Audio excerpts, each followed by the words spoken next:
Olá, sejam todos muito bem-vindos ao episódio número 5 do nosso CCJS em Pauta Podcast.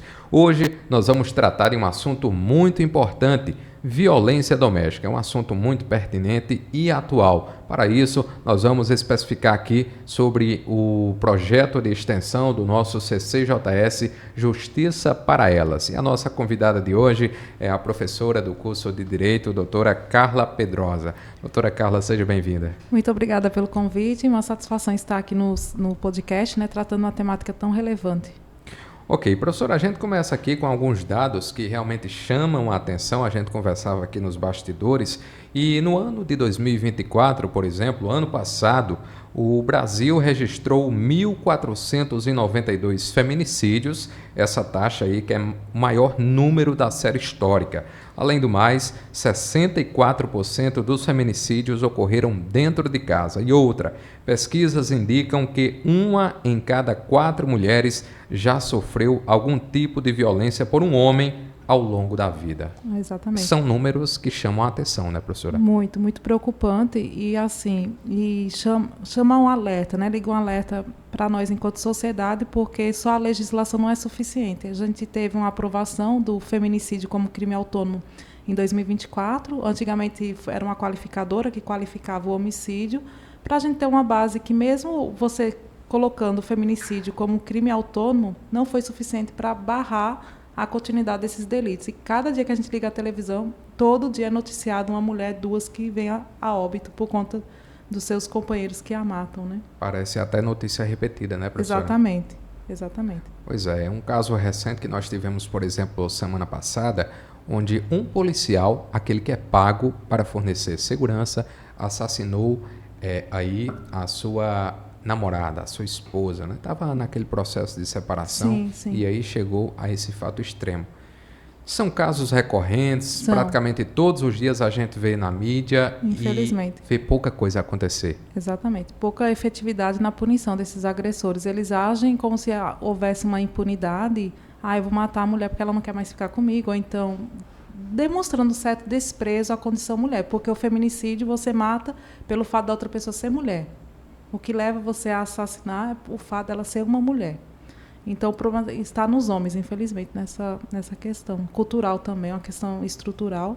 E só a legislação ela não é suficiente para barrar esses números, não. O que choca também é a questão da frieza, né? Outro dia também eu vi outra reportagem recente, onde um homem ele teria supostamente aí assassinado a sua esposa. Isso. E ele estaria no próprio velório lá abraçando a... Foi. Um absurdo, né?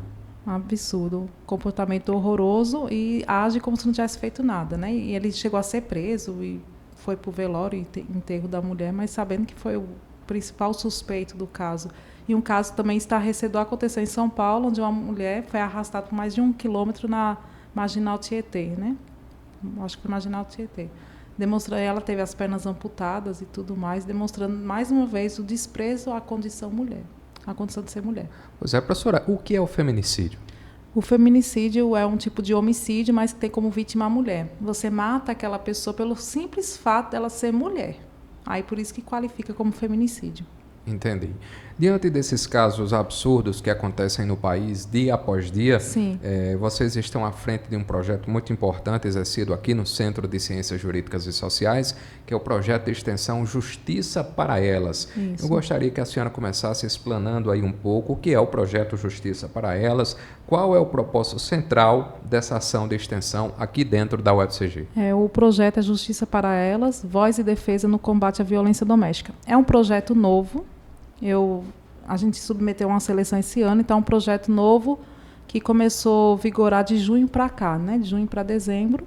E qual é o objetivo principal? A gente está com 2 vertentes, voz e defesa. Ouvir essa mulher, ela não é obrigada a oferecer nenhuma persecução penal contra o seu agressor, então a gente tem esse espaço de ouvir essa mulher. Caso ela demonstre interesse, buscar defendê-la em juízo, através do núcleo de prática jurídica. Então, por isso que recebe o nome Voz e Defesa. A gente pode ouvir, acolher essa vítima e mostrar para ela quais são os caminhos viáveis. Se ela quiser buscar persecução criminal, ela tem que procurar a defensoria ou o núcleo de prática jurídica e buscar a punição do seu agressor. Se ela só quiser aquele espaço apenas para ser ouvida, também vai ter o acolhimento. Ou seja, uma oportunidade para essas mulheres que, de certa forma, sofrem Isso. e também para as próprias estudantes aqui do nosso Exatamente. CCJS, não é isso? Uma oportunidade de crescimento, não é isso, professora? Exatamente. E no projeto de extensão, sou eu a coordenadora, né, e a orientadora. A gente tem um professor orientador, que é o professor Joseph, e são 10 extensionistas, não tem homem. Teve candidato homem, um até foi eleito, né, também passou na seleção, mas não demonstrou interesse. A gente chamou a próxima da lista, que era uma mulher. E como é que tem sido essa experiência inicial? Tem sido bem gratificante. A gente já fez algumas oficinas. A gente fez uma oficina lá na escola Bento Freire, para uma turma de educação de jovens e adultos, né, o EJA. Aí a gente expôs o que era a violência doméstica. Inclusive, na nossa fala, a gente notou 2 possíveis vítimas de agressão. Uma delas disse para a gente que recebeu conselhos de deixar o marido, o agressor, mas ela não se sentia segurança. A gente até disse, você quiser pode nos procurar lá no Núcleo de Prática Jurídica. Mas não tiveram coragem, eram 2 mulheres. Entendi. A gente notou pelo fato de a gente falar, a própria cara delas denunciava possíveis agressões. Tem um ditado que a gente escuta muito falar, professora, aquele ditado que em briga de marido e mulher ninguém mete a colher. É um ditado equivocado? Extremamente equivocado, porque a questão da violência doméstica ela ganhou um patamar tão elevado e tão grave que ela virou uma questão de segurança pública. Ou seja, se eu estiver vendo uma mulher sendo agredida, eu, enquanto cidadão, eu tenho como obrigação buscar as autoridades policiais para tentar dirimir essa prática delituosa, porque trata-se de um delito. Entendi. E quando a gente escuta falar sobre violência doméstica, professora, Sim. a gente registra mais os casos de violência física, mas existem vários tipos de violência contra a mulher, não é isso? São 5 tipos de violência. A violência física, né, que é a agressão física, o tapa, o puxão de cabelo, arrastar, bater, espancar. Além da agressão física, a gente tem a agressão patrimonial, a violência patrimonial, que é aquele sujeito que impede a mulher de ter acesso a quantias financeiras, apreende o cartão dela para não ter acesso à conta bancária, tenta tirar os recursos que ela tem, ou então destrói mecanismos de trabalho, um computador, um celular, para tentar causar prejuízos econômicos a essa vítima. Além disso, a gente tem a violência psicológica, que é xingar, humilhar, denegrir a imagem. A gente tem a violência sexual, que é você obrigar a mulher a ter práticas sexuais sem ela ter um interesse, que até um tempo desse era autorizado como se fosse uma obrigação da mulher para com seu marido. Violência sexual, patrimonial, psicológica e física. Seria basicamente esses 4 tipos. Entendi. E aí, a gente trouxe agora há pouco a questão dos dados, os Sim. números. Um outro dado que achei bastante relevante e interessante também, mostrava que, por dia no Brasil, 4 mulheres são assassinadas, né? Agora a gente vai adentrar um pouco a visão Sim. pessoal da senhora enquanto professora, enquanto mulher. Como é que a senhora enxerga esse cenário atual da violência contra a mulher no Brasil e mais especificamente aqui no nosso estado, no estado da Paraíba, professora? Eu fico preocupada, né, porque sou mulher também, a gente tem uma preocupação elevada e a gente acaba vendo que é um risco ser mulher no Brasil. E a gente percebe uma ausência de políticas públicas efetivas. A gente tem uma legislação muito boa. A Organização das Nações Unidas, ela diz sempre que o Brasil, a 3ª melhor lei mundial de combate à violência doméstica é do Brasil. É uma lei que trata de vários aspectos, busca amparar essa vítima da melhor forma possível, mas ela peca na efetividade. Porque para dar efetividade a essas normas, eu preciso de políticas públicas. E o Estado ele falha na execução dessas políticas públicas. A própria lei ela traz no seu dispositivo que o agressor ele tem que ser tratado, porque em algumas situações isso é algo patológico, mas a gente não vê efetividade em buscar fornecer a esses homens esse tratamento. Então, assim, é preocupante o cenário atual. A gente vê que a maioria das vítimas acabam sendo desacreditadas pelo sistema. Para você ter uma ideia, a violência psicológica, a gente tem uma grande barreira, porque na própria persecução policial, se você for atrás, a delegada vai perguntar, você tem algum laudo? Ou seja, para dar início na persecução penal por conta de uma violência psicológica, eu tenho que ter algo concreto. O simples fato de ter um temor em relação ao meu agressor, o simples fato de ter alguma conversa não diz nada. Eu precisaria de uma prova mais técnica. Ok, professora, esses números que a gente trouxe agora há Sim. pouco refletem a realidade que vocês encontram no projeto, no dia a dia? Reflete, infelizmente. São muitos os casos de mulheres agredidas pelos seus companheiros, ex-companheiros, não só as mulheres, né? Porque essa Lei Maria da Penha ela também tem aplicabilidade em outros relacionamentos, né? Homem em homem, quando o homem faz às vezes de mulher, então ele também passa a aplicação da lei para essas outras formações de relacionamentos também. E aí a Lei Maria da Penha veio para tentar inibir de certa forma e tem sido uma legislação totalmente relevante nesse processo. E o que deixa mais preocupante o fato de ser mulher também e os dados em relação à Lei Maria da Penha, que ela só surgiu no ordenamento jurídico brasileiro porque o Brasil sofreu uma condenação na Corte Interamericana dos Direitos Humanos por conta do caso de Maria da Penha, ou seja, o Brasil precisou ser condenado por não ter dado solução eficaz a esse caso, foi condenado e uma das recomendações da Corte foi a criação dessa legislação, que foi criada em 2006. Maria da Penha, que ela foi vítima de agressões constantes, né? Como é que foi um pouco a história dela, professora? O ex-companheiro dela tentou matá-la 2 vezes. A primeira vez foi com tiros, deixando ela paraplégica, e na segunda tentativa tentando ela dando choque na banheira. Ela está tomando banho na banheira porque ela ficou paraplégica e ele tentando dar choque. Ela buscou a persecução penal, mas encontrou uma certa resistência, inúmeros recursos que ele pôde propor, apresentar. Então, houve uma certa, não digo negligência por parte do Estado, porque houve uma apuração, mas houve uma demora muito elevada, a ponto dela ter buscado a punição do Brasil em uma Corte Interamericana dos Direitos Humanos. Ela foi uma voz que não se calou. Foi uma voz que não calou, dadas as adversidades do enfrentamento, né, da violência doméstica. E ela sentiu na pele essa demora. No final das contas, ele foi até condenado, mas não ficou muito tempo no cumprimento dessa pena. Ok, professora, hoje quais são os maiores obstáculos que uma mulher enfrenta ao tentar denunciar ou buscar ajuda, especialmente em cidades aqui do nosso interior? A gente sabe que os casos de feminicídio, os casos de violência, como a senhora chegou a especificar agora há pouco, nas suas diversas esferas, são muito frequentes aqui em cidades do interior. E aí, quais são esses maiores obstáculos, as maiores dificuldades que uma mulher enfrenta ao tentar denunciar ou buscar ajuda? Eu digo a você que tem a questão do aspecto cultural. Você casou, você tem que aguentar, você tem que aceitar, ele vai melhorar. Tem esse aspecto cultural muito forte aqui na nossa região. Você casou, você teria que suportar esse comportamento que em algumas situações até justificado.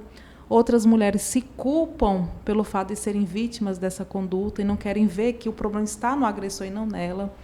Tem a questão da revitimização. Eu já fui vítima na minha casa, quando for na delegacia, será que eu vou ter esse mesmo tratamento? Será que eu vou ser respeitada? Tem esse obstáculo também, vergonha. Quem sofre de violência doméstica nunca tem coragem de expor o que está vivenciando. Então, isso cria obstáculos. A dependência financeira, que é muito grande também. Inclusive, é um dos casos mais comuns. 65% dos casos têm dependência econômica. Então, esses são os principais gargalos. A questão cultural, o machismo marcante, a questão da dependência econômica e, então, às vezes, a dependência emocional também. Aí, tem delas que até buscam a persecução criminal e depois acabam desistindo. Não quero dar entrada, não quero dar seguimento. Okay. Então, é muito da questão cultural também. Ok, professora, esses casos são realmente recorrentes, a gente vê isso por outra vez nos noticiários, né? É algo muito comum. E algo que eu achei interessante, no evento que vocês tiveram recentemente, proporcionado pelo projeto de extensão Justiça para Elas, a delegada, agora fugiu um pouco o nome da delegada, doutora Patrícia Forni, exato. Ela citou um caso que eu achei muito interessante. Ela disse que aqui no interior da Paraíba ela está atendendo a um caso de uma senhora de 80 anos de idade, que ela inclusive sofre violência, né? Isso. E o esposo dela chega a proibi-la de ter acesso à parte exterior da casa. Ela está sentada numa calçada. Se ele está em casa, ela está em casa e chega alguém para fazer algum tipo de serviço, consertar um ar-condicionado, ele tranca ela dentro do quarto. E aí ela só sai depois que esse profissional se retira da casa. É um absurdo, né, professora? Um absurdo, e também demonstra mais um dado, que a violência doméstica contra a mulher não tem idade, né? Você vê um idoso de mais de 80 anos, ainda tem essa prática de violência com a sua esposa, com a sua companheira, né, desde então, de uma vida toda. E aí o que impressiona nesse caso é que a delegada Patrícia Forni, ela chegou a relatar que esta senhora de 80 anos vive com este senhor de 80 anos Isso. também desde a adolescência. E ela chegou a dizer, professor Enéas, que a vida se perdeu, ela não viveu, Não. ela praticamente não viveu. Não viveu, deixou de viver em função desse relacionamento, deixou a vida passar. Eu acho que também do tempo que ela vem, talvez era uma prática rotineira, era um costume, né? Infelizmente a gente tem muitos homens brutos aqui nessa região. Casos assim são muito frequentes aqui na nossa região. São, né? infelizmente. É uma questão cultural? Digo que é, sim. Ok, vamos seguindo aqui com o nosso bate-papo. Nós estamos conversando com a professora doutora Carla Pedrosa, ela que é professora do curso de Direito, e falando também sobre o projeto de extensão Justiça para Elas, desenvolvido aqui na nossa unidade. Ô, professora, que ações o projeto realiza na prática e como o trabalho de extensão universitária contribui no enfrentamento à violência contra a mulher? Como eu disse, esse projeto está bem embrionário, digamos assim. A gente fez algumas oficinas na escola, esclarecendo para os adultos que ali estavam presentes, principalmente homens e mulheres, a questão da violência doméstica. Então, a gente apresentou essa oficina demonstrando, né, o conhecimento que a gente tem, a gente levou para fora da sociedade. Então, um projeto de extensão dessa envergadura, ele é muito importante porque a gente leva o que a gente aprende aqui, minhas alunas, digamos assim, ultrapassa os muros da universidade, a gente leva esse conhecimento para a sociedade. Em que sentido? No sentido de esclarecer, né, levar conhecimentos para que o pessoal tenha acesso a essas informações e saiba buscar os seus direitos, principalmente as mulheres, que é o nosso público-alvo. Entendi. É um projeto que está começando aqui no nosso centro. Isso. Dentro desse intervalo aí, de início até agora, professora, Sim. já teve alguma situação assim que realmente chamou a atenção de vocês? Além desse caso que a senhora acabou de citar, teve algum outro caso que realmente chamou a atenção aqui na região? Até o presente momento, esse caso dessas duas mulheres, né, que a gente viu pelo semblante, elas também chegaram para a gente e contar a situação delas. Realmente são vítimas de violência doméstica, mas que não têm coragem de denunciar. Ok, como é que o projeto funciona no sentido de receber novos alunos aqui no CCJS? Como é que os alunos podem proceder? Muitos que estão nos assistindo nesse momento. Tem um processo seletivo que já aconteceu, né? Aí, se for renovado o projeto para o próximo ano, vai ter um processo seletivo, que aí os alunos, a partir do terceiro período, podem se candidatar. E aí não tem aquela restrição somente para mulheres. Homens também podem participar? Não, podem, mas por conta da temática a gente vê que os homens não têm tanta afinidade, eles não procuram tanto, não. As mulheres procuram mais. Entendi. E aí vocês contam com páginas também, redes sociais, algum tipo de contato assim que possa ser interessante também? Temos a página do projeto no Instagram, que é @ Projeto Justiça para Elas. O atendimento geralmente é feito no núcleo de prática jurídica. Isso, se a vítima precisar no núcleo de prática jurídica, ou então ela procura pelo nosso Instagram, né, pela mensagem, manda algum direct que a gente tenta atendê-la se ela precisar. Ok, tem o inbox no Instagram que as pessoas podem interagir também, né? Tem sim.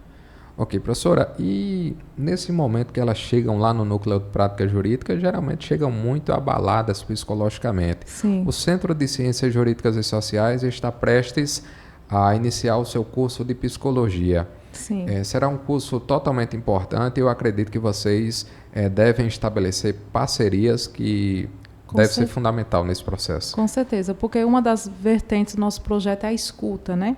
E nada melhor do que ter um parceiro da psicologia para escutar essa vítima, né? Para dar o conforto que ela precisa, porque não é fácil. Ser vítima de violência doméstica não é fácil. Verdade, naquele primeiro momento, principalmente o primeiro contato, né, que a pessoa fica muito receosa. E o pior é que a mulher se sente vítima, se sente culpada pelo fato de estar sofrendo a agressão. Ela não consegue entender que o problema está no parceiro e não nela.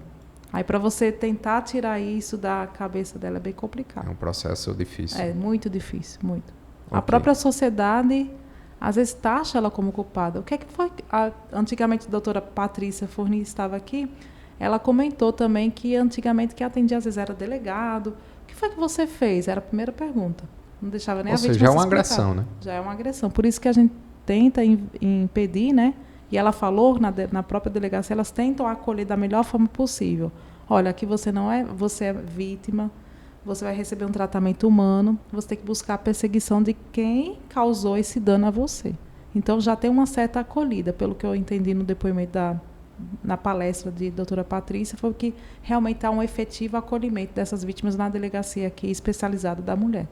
Professora, quais são os desafios futuros? O que é que a gente pode esperar para o futuro em termos de políticas públicas, em termos até de conscientização? O que é que a gente pode almejar no futuro em relação à questão da violência contra a mulher? Eu acho que com esses dados alarmantes, né, e teve um pronunciamento do presidente Lula esses dias do caso dessa mulher que foi arrastada, que ele disse que realmente a culpa é dos homens, quem tem que ser tratado são os homens.